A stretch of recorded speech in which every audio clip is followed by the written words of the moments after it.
столице Армении, Ереване, сотни предпринимателей продолжают протестовать против изменений в законе о налогах, вступающем в силу 1 февраля. Новые предписания снижают налог с оборота для предприятий малого и среднего бизнеса, однако демонстранты утверждают, что эти предписания чреваты бумажной волокитой. Премьер-министр Армении Овик Абарамян обратился к собравшимся и пообещал придерживаться нынешнего закона и воздерживаться от излишней бюрократической волокиты.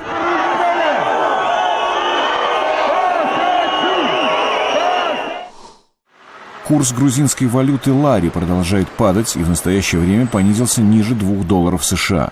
По сравнению с курсом, зафиксированным 2 месяца назад, курс лари понизился примерно на 17%. Комментируя падение лари, глава Национального банка Григорий Кадагидзе заявил, что банк на следующей неделе пересмотрит свою валютную политику, чтобы изменить ситуацию. Падение курса лари связывают с падением курса рубля и кризисом на Украине.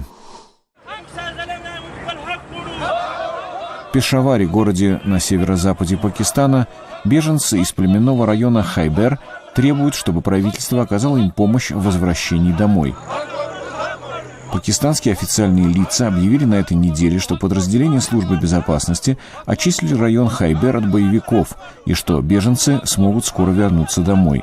Однако беженцы утверждают, что их дома и фермы разрушены в результате боевых действий и требуют оказать им помощь в нормализации жизни.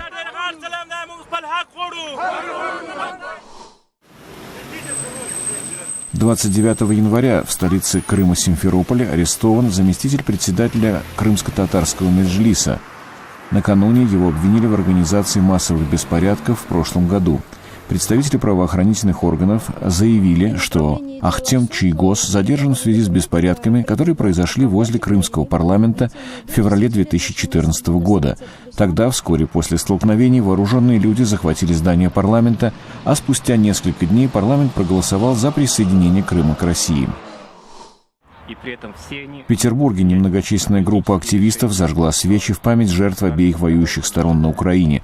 Активисты читали вслух тексты поэтов и философов про мир и ненасилие. Эта акция состоялась 29 января.